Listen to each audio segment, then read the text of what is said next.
Hello, everyone. I'm Ivy the Occultist, and today I am chatting with the Norse Witch. I'm so excited because we just did a collaboration on her channel like literally 10 minutes ago. We're recording both of these videos in the same day. So I'm super excited because she is my personal friend, and I'm just really happy to be talking about the astral realm today. We're going to get philosophical, we're going to get weird. I'm excited to talk about the astral realm because it's something that none of us really have the correct answers for. So I think hearing other people's experiences can really be helpful when navigating the astral realm. So anyways, would you like to introduce yourself? Yes, thank you. Hi, I'm the Norse Witch. I am a content creator on YouTube and other platforms, but those are my YouTube is my main platform. All of the others are more like shit posting platforms, basically. I make content mainly on witchcraft. I would say, yeah, witchcraft and Norse paganism. So I am a witch and a Norse pagan and a trolldom practitioner, so a Scandinavian folk magic practitioner. So my content mainly goes into the Scandinavian Nordic direction. Yes, I love watching your videos because it's so different from what I practice. I feel like our practices really complement each other really well because like I don't Mm, know, I feel like maybe that's why we're friends too because we can always like go back and forth and we have like such different perspectives and it's lovely. So, definitely. do you want to start? Let's start with the hardest question, the most philosophical question because I just want to kind of start this off right. Let's talk about how do you personally perceive the astral realm? Like, what does that even mean to you?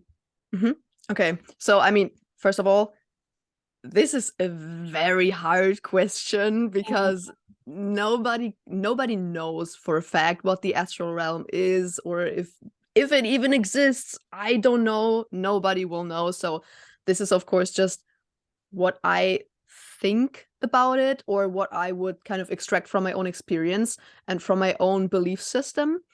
So what I personally always imagine it being is that while our own physical world, realm, dimension, whatever you want to call it, is very dense and has a very, very low vibration, the astral realm is just a realm that exists alongside our realm. So it's basically the same, but it's just another layer, basically. So while if this would be our physical realm with a low vibration, then the astral realm would be above it. That's why we usually can't perceive it, because the vibration on this realm is just too high for us to perceive it with our normal physical senses. But if we attune ourselves to it with, for example, training our clair senses, so if people are clairaudient, clairvoyant, or if you go into a deep meditation, into a trance state, and you attune yourself to these vibrations, then you can basically, yeah, I don't know, teleport your mind into Mm-hmm. that frequency, if that makes sense. Yes. Yeah, I totally agree with that. I personally perceive the astral realm as like a space of dreams, a space of spirits, psychic phenomena, anything that seems like just out of reach for us. And I Yeah. I don't know, I don't know. There's so many different theories on the astral, but I do think there's different levels to the astral as well. So I'm really into brainwave states. And so when I'm going into Same. meditations, okay, yeah, that's right. Because I mean, we're both very similar with our meditation styles. Yeah. And so I love going into alpha or theta. And I personally think that alpha astral, like, okay, how do I say this? The astral realm accessible to alpha is different than the astral realm accessible in theta. Does that make sense? Yes. Okay. Yes. It Yeah. at least to me it does, because I feel like the same. So Yeah, it's weird because I can receive different experiences and psychic messages in each realm. And maybe it's not that the astral realm has different levels. Maybe it's just our ability to access the full astral realm. We can only do it when we're mm, in certain altered states. So maybe when we're in an alpha brainwave state, we can only perceive a little bit of the astral realm. And then when we hit theta, we can start to perceive it a little bit better. So maybe it's all the same level. It's just more of a matter of our perceptions of it. yeah, Um, I kind of feel like it's like, again, if you have these layers, maybe if you're only in the alpha state, you kind of get to it a little bit higher. mm, But if you get into the theta state, you get into the whole or we don't know if it's the entire astral realm, but at least into um a wider space basically of the astral realm. Yeah, that's interesting. You know what I find that's really interesting? I'm already deviating from the questions I had here. Who cares? It's fine. I do that all the time anyways. So it's interesting that you perceive the astral realm as almost like higher and above us. And for me, I almost perceive the astral realm as slower and beneath us. I mean, I don't know. Interesting. Yeah, I mean, I'm sure neither one is whatever. We probably can't Mm, even comprehend what it is. But that's interesting because for me, I feel like it's almost slowing everything down in order to get into the astral. Like for me, the process of moving up feels a little bit more heightened and quicker, and the process of moving down feels slower. But again, that's just how my brain works. And I mm, think it really just depends on how you personally can find the door to get into the astral because we all yeah. access it differently. So I just had to say that because I thought that was really interesting. Yeah, But it is definitely, yeah. yeah. So how do you differentiate? So this is one question I get from beginners all the time that I kind of wanted to attempt to tackle with you. So let's try it. How do you differentiate whether you are in the astral realm or whether you're just in your own head making stuff up? Like where do the lines get blurred between active imagination and the astral realm? Okay, this is extremely difficult. I know. Because of course, especially if you start out with astral projection or spirit flight or whatever, there will be a lot of doubts. Like you will doubt every single thing that you experience, and you will be like, is this even real? Am I imagining it? For me personally, um, the most important part was trying to basically let go of everything and just let things happen. Mhm. Because for me, there's, for example, a big difference between a guided meditation and spirit flight. Because in a guided meditation, everything is pre-recorded, and there's a full-on journey that you are led through, but there's no real journeying. Like you're not letting things happen to you or doing the things you want. You're doing what some other person tells you to do, and I feel like that kind of anchors you to our realm. While when you're doing spirit flight or astral projection or whatever, or even lucid dreaming, uh, things just happen and you don't initiate them. Mm. Like it's not like you are thinking actively, I will walk there and then I will see this. I will see this forest with the deer. No, you will maybe actively think, I will go to this forest now and I will just see what happens, because maybe I'm not even that clairvoyant, so I don't even know really where I'm going. That's sometimes what happens to me because I don't see that well. So sometimes I just go somewhere and I don't know where I'm even going. Um, and you would basically go there and then something will happen, but you don't know what will happen. You just let things happen to you. And I feel like if you let things happen to you, that, for me personally, that kind of eliminates the doubt and the thinking like I imagine it. Because a lot of the times things will happen that you didn't anticipate and that you didn't plan on and that you maybe didn't even want to happen. Yeah, So I for agree. me, that is a very big difference.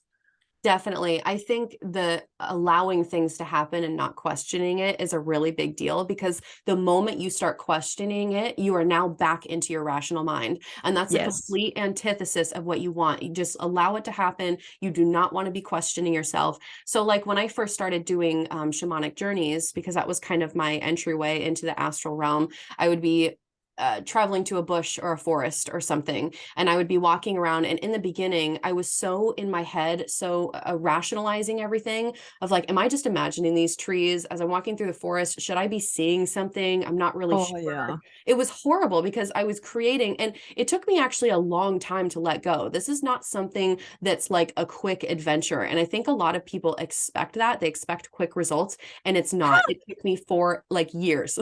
Yeah. So That it's so hard even to just, I mean, in my experience, I really have to go into a proper theta state, like mm, brainwave state, to get into, or to get access to the astral realm and to get into spirit flight. Because if I'm just in alpha state, well, yeah, I can meditate, but I can't get into a proper trance deep enough to go somewhere and to go journeying. So even Yeah. just getting into a trance state is very, very difficult, especially as a beginner, especially for people who don't usually meditate.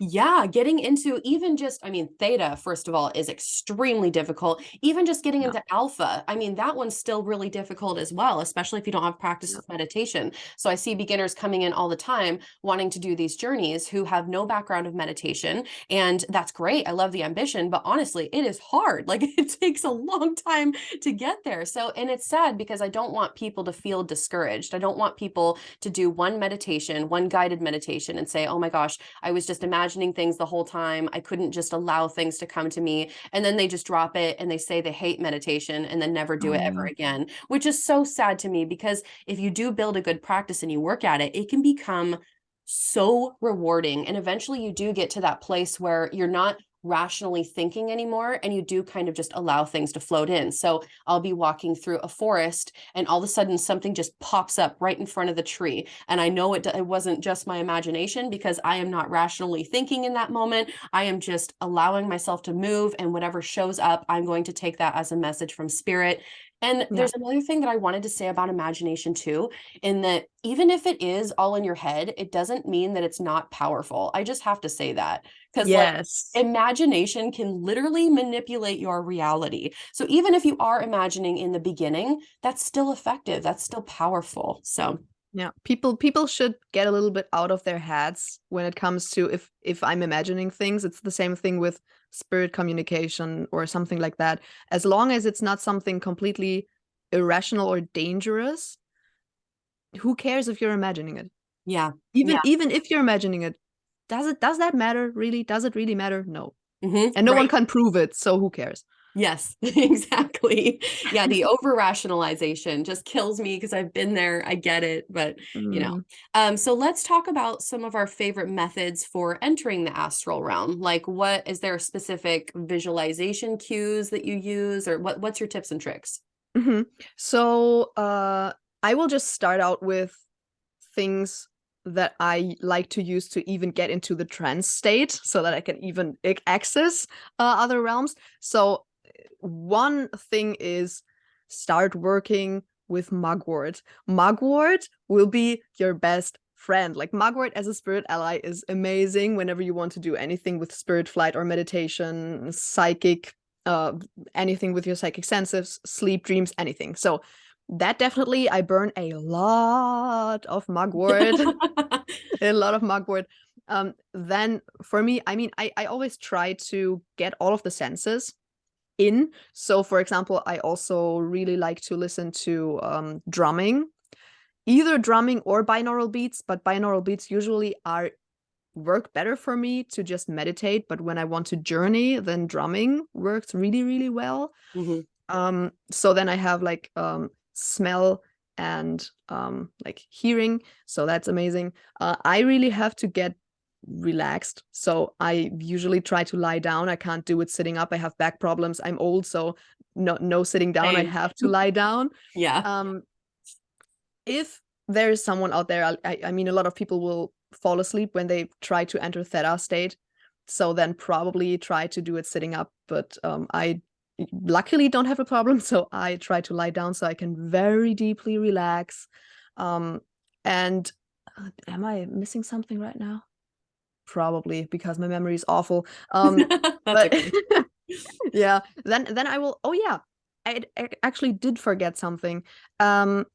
Sometimes I don't do that all the time, but sometimes I will incorporate movement to just get into not really a deep trance because I'm lying down when I want to go into theta state, but before that to go into alpha, I really like to incorporate movement. So I will actually do things like just rocking back and forth.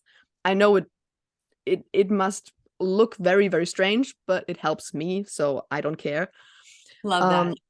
Um, yeah, and then actually, usually I'm pretty skilled in meditation now, so getting into the trance when I'm already relaxed and I have my drumming going and everything is not that hard for me anymore. I usually just count down, usually, and then while counting down, I focus on my body getting heavier and heavier and more relaxed, and then usually I will count to 10 and I'm in alpha state, so it's pretty quick for me usually. Um, and then I do the most basic thing usually. I will either imagine like a door in front of me or like some kind of, I don't know, some kind of uh window frame or picture frame or something that I can step through.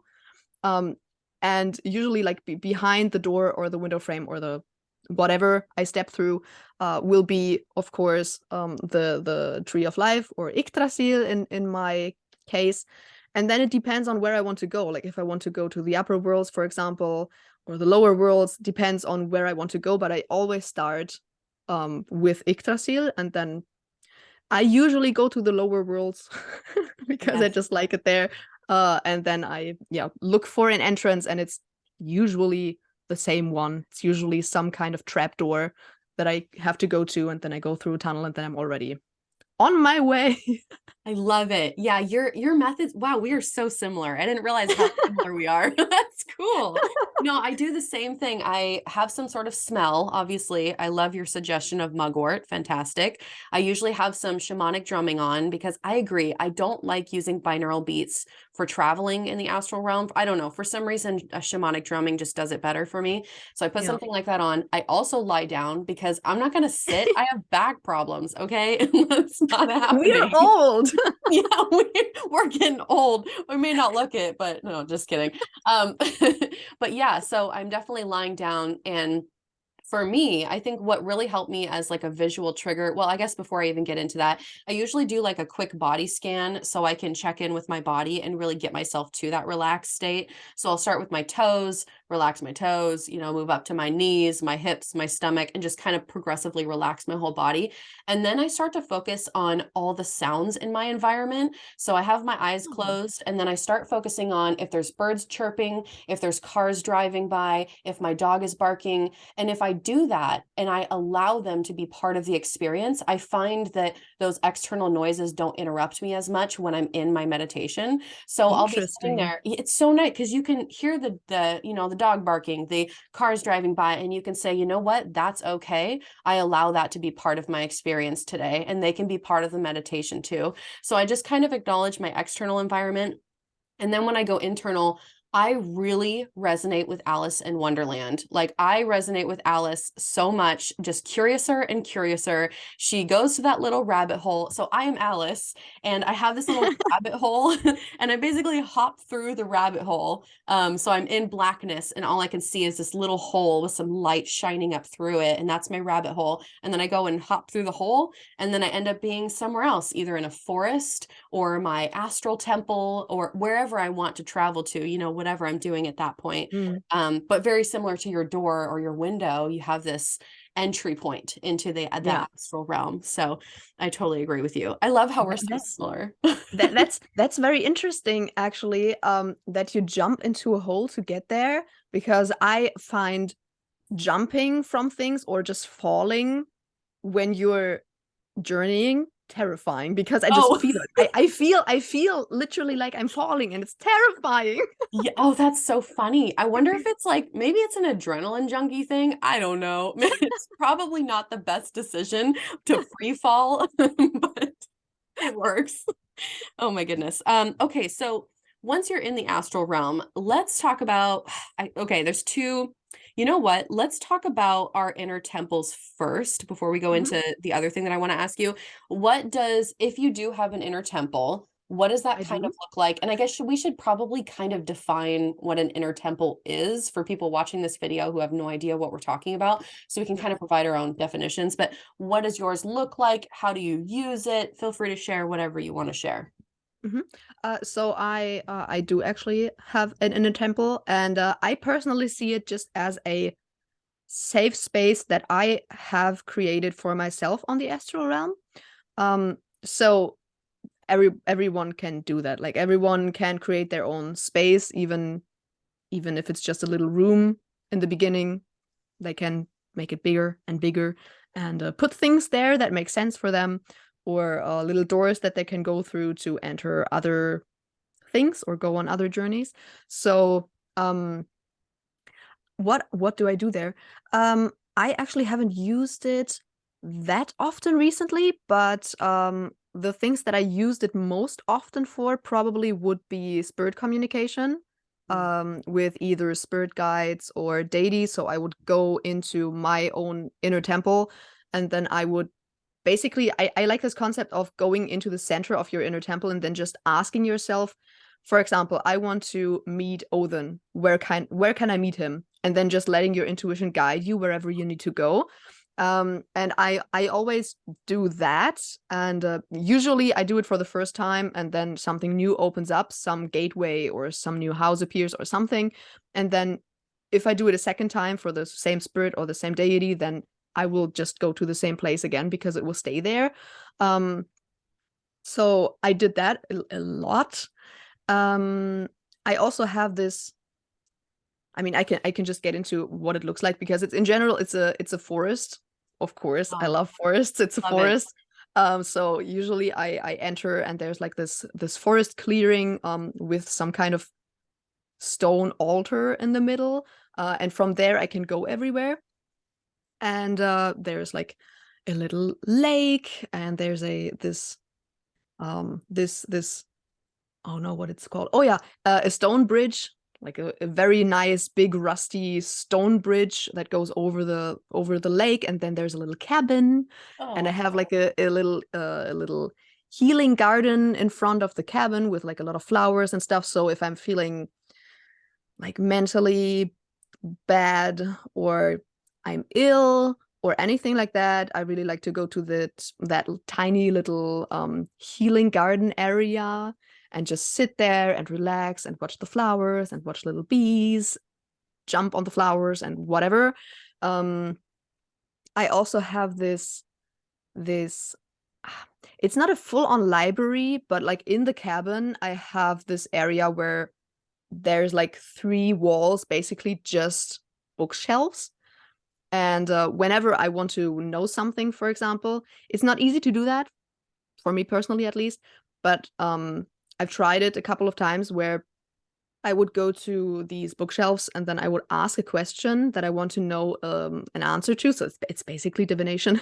And yeah. then I would intuitively pick a book from the bookshelf and then look into the book, and there would be the answer. Oh, So I that's love something that. also. I mean, in general, since my coven works basically with the Inner Temple book, like the first of the temple books from Christopher Panzak, for the first grade, basically, there's a lot of Inner Temple work in there. So we have done basically everything that's in there, which is amazing. Like even like That's a past life lot. regressions and so much stuff. I mean, Yeah. we also jumped from our Inner Temple into a fire realm and into an earth realm and stuff like that, and met like elementals there. So there's so much you can do. I love that. Oh my gosh, that gives me so much inspiration. So thank you for sharing all of that. I like how you said that your inner temple is kind of like a safe space for you, because I kind of feel the same way about mine. It's almost like when I hop through that little Alice in Wonderland rabbit hole, I enter into typically my inner temple, which looks like a cottage on the outside, but on the inside, it's like this huge gothic spiraling staircases castle. And so it goes into all these. Wow. I am obsessed with aesthetics. So, and at this point, I really do feel like I'm still in my mind. I don't necessarily feel like I'm fully in the astral realm because I am using a lot of imagination to construct it in the first place. So it's kind of Mm-hmm. like in that liminal space where I'm really relaxed. I have one foot in the door of the astral realm, but I'm not like fully there yet. But my inner temple is really a space where I can do spell work in my mind. I've got different doors inside of the castle that lead to different rooms for specific purposes. So I will go into specific rooms for like a protection magic working. I'll go sit in my protection room, a love working, whatever. You get the point. There's all these different rooms Yeah. for different purposes. And then I have one room at the very end of the castle on this long hallway that leads me to a place called Wonderland. And so I open the door and I walk through and I step into Wonderland.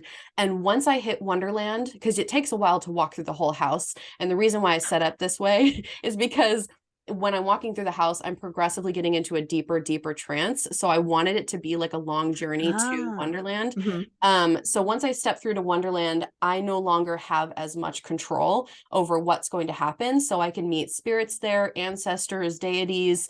Sometimes I have a servitor workshop. So if I'm working with servitors and I want to tweak them, like if I want to change what their purpose is or change their appearance or anything like that, I will go into my servitor workshop and then work with that magical entity. It's literally like a toy shop, I feel like. I love the term servitor Yeah. workshop.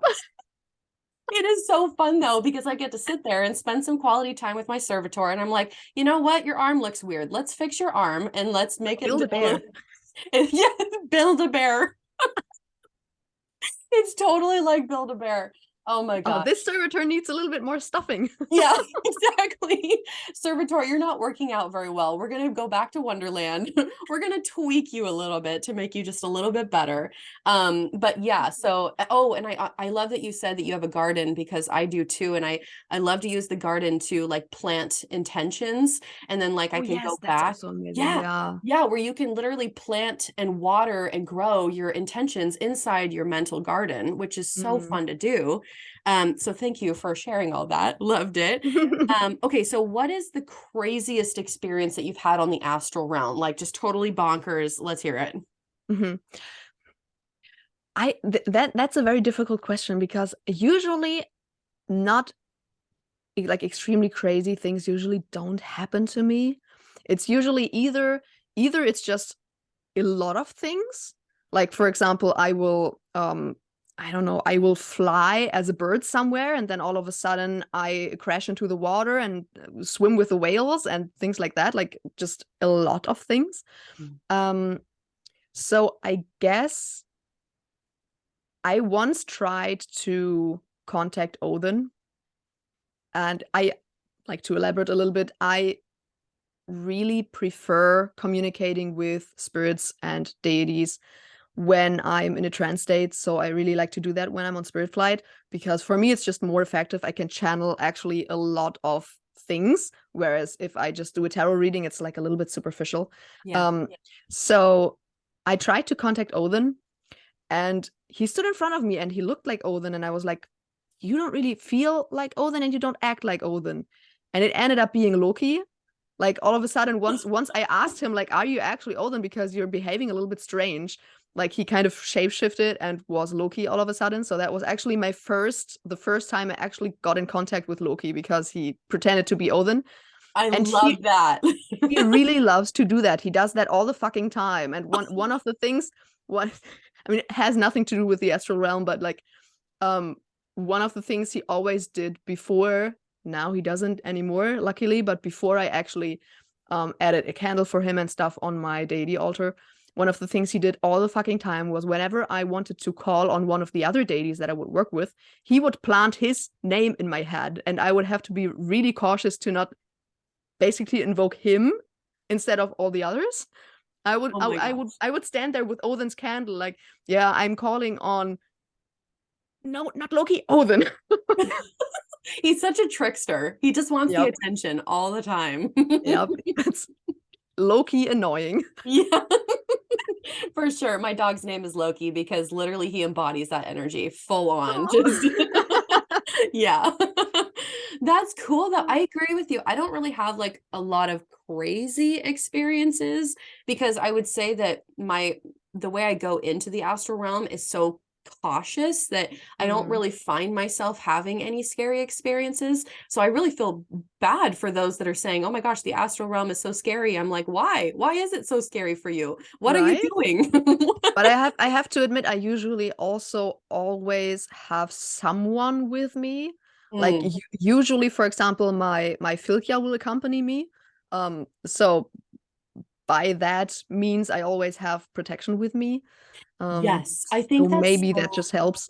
that's actually a really good point, because I do have a power animal that I acquired when I was working through my shamanistic studies. By the way, I would never ever call myself a shaman. I have not been initiated by an indigenous group. Okay, let's just put that out there. But I do Mm. practice a shamanistic style of magic. for anybody that's maybe concerned about how I'm using those terms, just to be clear. But I do have a power animal that I acquired through these shamanic trances. And so I have this animal that accompanies me, not necessarily when I'm going to my mind palace or my inner temple, but when I'm going to a total foreign place where I am now in a forest and I'm just exploring and I'm straight up, I have no idea what's going to happen next. I always have my power animal that walks alongside me and protects me when I go through that process. And I give regular offerings to my power. We have a really good relationship. So it's something I feel good about, that I feel strongly towards. So I think that's a way to somewhat safeguard you. And then I also think that using the same exit as the way that you entered is probably another way to really help you in the astral realm, because if you go in one way, you're going to want to go out the same way. If you use a rabbit hole to get in, use the rabbit hole to get out, you know, like nobody needs to be lost and stuck anywhere. And yeah. I just realized I had another weird experience, and it was also related to Loki. Oh, share it. Do share. It was actually like I got into it, and I stood in front of Yggdrasil, and I would be like, well, I want to. It was the first time that I wanted to go on a spirit flight to communicate with Loki, and I was there, and I was like, well, I want to communicate with Loki now, but I don't know where to go. So I was like, I would look around Yggdrasil's roots and stuff, and I would look up, and there was nothing.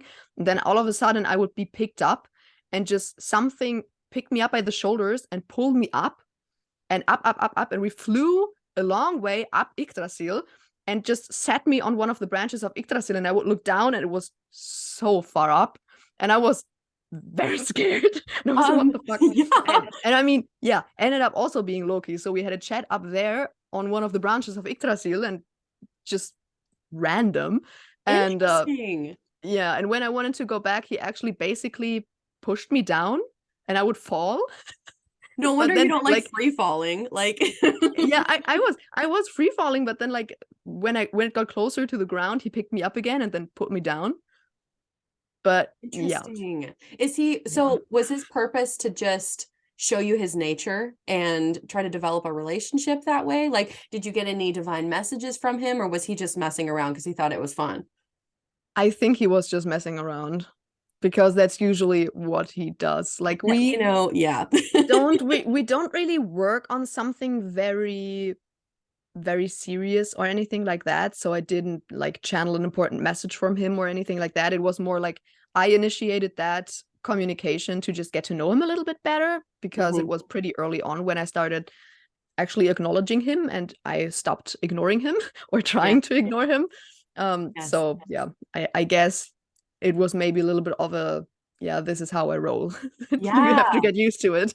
Interesting. Well, that kind of, I mean, that sort of leads me into the next question I had for you, because my question is, how has working in the astral realm impacted you? Like all of these experiences that you've had, what has been the result over the course of your life, if you want to kind of go into that?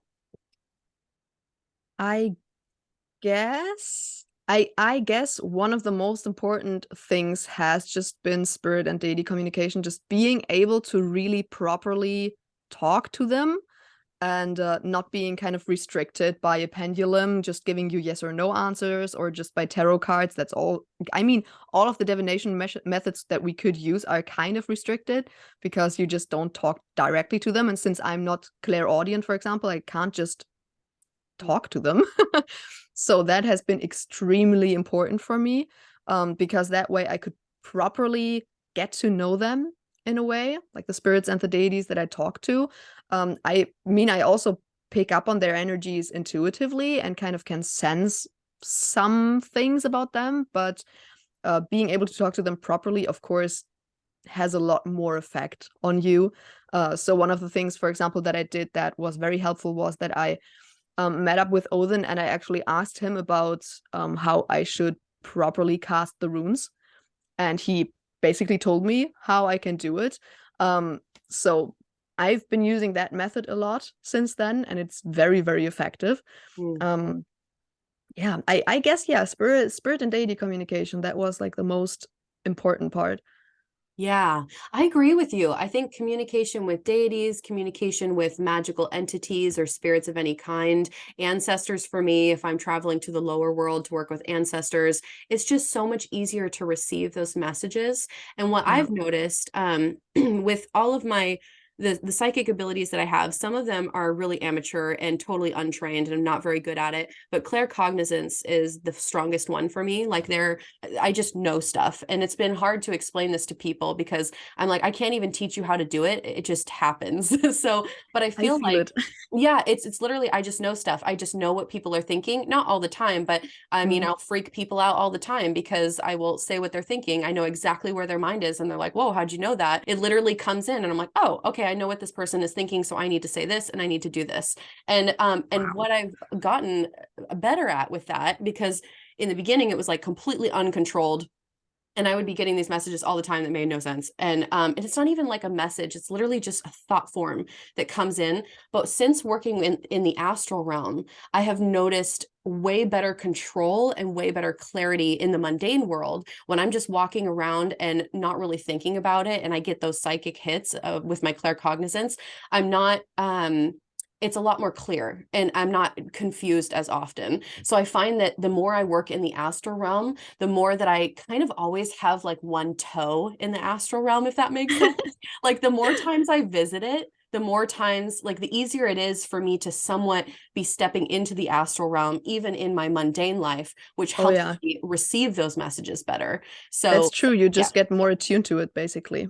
Right. Yeah, exactly. And I've recently been working on my mediumship abilities because that's one ability that I am horrible with it. It is so uncontrolled. Working with spirits for me is really difficult. I work with them quite a bit and I feel like it's going to take me years to feel confident in this ability because it's Mm. so difficult, in my opinion. It's so difficult to even master, if mastery is even a thing when working with spirits, which I don't even know Nah. what it is. But yeah, so I feel like, yeah, the astral realm can definitely help you just strengthen any kind of psychic abilities. And so that's kind of, and also it's cool to be able to go into a servitor workshop inside your mind or a garden to plant things. Like, I feel like Yeah. it's pretty impactful. Yeah. So what would you say for beginners, for people that want to start astral travel or just working with the astral realm in general, what advice would you give them? Let's tackle this question together. What would Okay. you say? I guess the first thing that usually nobody wants to hear is meditate. That's exactly what I was going to say. Yeah, it doesn't have to be sit down and clear your mind and don't think of anything, because that's of course very, very difficult. Start by just doing things totally focused on that one thing. And it can be embroidery, it can be taking a walk, it could be reading, whatever. Just do something and focus on something 100%. That can be a meditation in itself. Um, and if you can do that, because that's already, with our very, very, very short attention spans nowadays, thanks to TikTok and stuff, that's already very, very difficult. And I feel that because I'm not perfect either. So just start with that, I guess, and then you can start with normal, more standard types of meditation. And then of course everyone has to kind of find a way of getting into altered states of consciousness, and even just kind of figure out what being in those states of consciousness feels like for those people. Because in the beginning, of course, it's like, well, how do I know if I'm in alpha?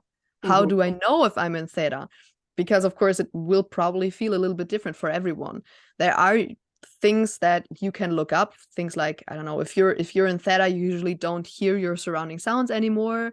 Mhm. um Especially, like, at least if it's not like a very, very loud banging or something, you usually kind of check out with your Yeah. senses usually. So that's, for example, a sign. But yeah, kind of figuring out what it feels like for you to get deeper into trance states, and what are things that can help you get there. So those will be different for everyone. Just because mugwort and drumming helps me doesn't mean that it helps anyone else. So figure that out. And I guess that's it. I know, I agree with all of that. And my number one thing was to say, meditate, damn it. And I didn't want to be so aggressive, but at the same time, I have never met a person. I guess I should say there are probably people out there that are like this, but I have personally not met them. I have never met a person that just started meditating and was like, oh, I love this. It's so easy. I Yeah. always hear from people that they get frustrated, they get discouraged, and they try a couple meditations. They don't feel like it did anything for them. And so then they quit and move on. And I just want to encourage people that that happens to most of us. I personally did not enjoy meditation for years. And I mean Yeah. literal years. It was really trying to build a regular practice of meditation. And so what I would recommend as far as actual like meditation styles go, I guess, I love body scans. I think that's a great beginner level meditation. Just look up body scan on YouTube or anywhere. There's tons of free ones, and it takes you through scanning your whole body so you can kind of check in with yourself, learn how to even relax your muscles in the first place. I think Oh, that's yeah. important. And then, like you said, finding your entry point, your door, your window, your hole in the ground, whatever it is going to be for you personally. And just keep trying over and over. In the beginning, it will feel a little bit like imagination. It'll feel like your rational mind is too fired up and you're questioning everything.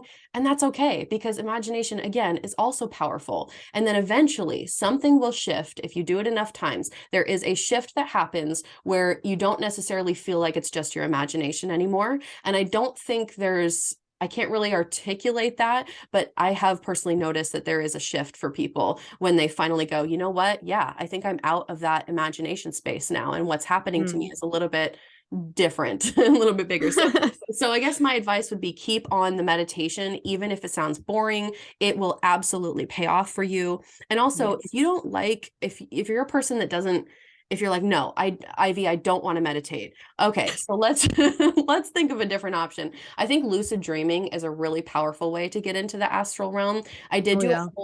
a whole video on lucid dreaming. So if you're a person that just wants to do it in your sleep, try practicing lucid dreaming. You can actually get yourself to do it on purpose. You don't have to just wait for it to magically happen. There are tricks that you can do to get yourself there. So I think lucid dreaming would be my second suggestion. But yeah, we both have the same advice that no one wants to hear. Meditate. Do your Yeah. meditation and you will get there. Well, I wanted to say thank you so much for coming on the channel and tackling this huge topic with me, because I really wanted to do this video and I was like, I don't want to do it with anyone else except for you. Because Oh. I was like, you and I, we have similar styles and perspectives, and I feel like you and I are able to hopefully articulate this in a way that I don't know, I hope it's received well, but thank you for coming on the channel. Do you want to talk about how people can find you, even though I'm going to link all your stuff below anyways, but Yeah, yeah.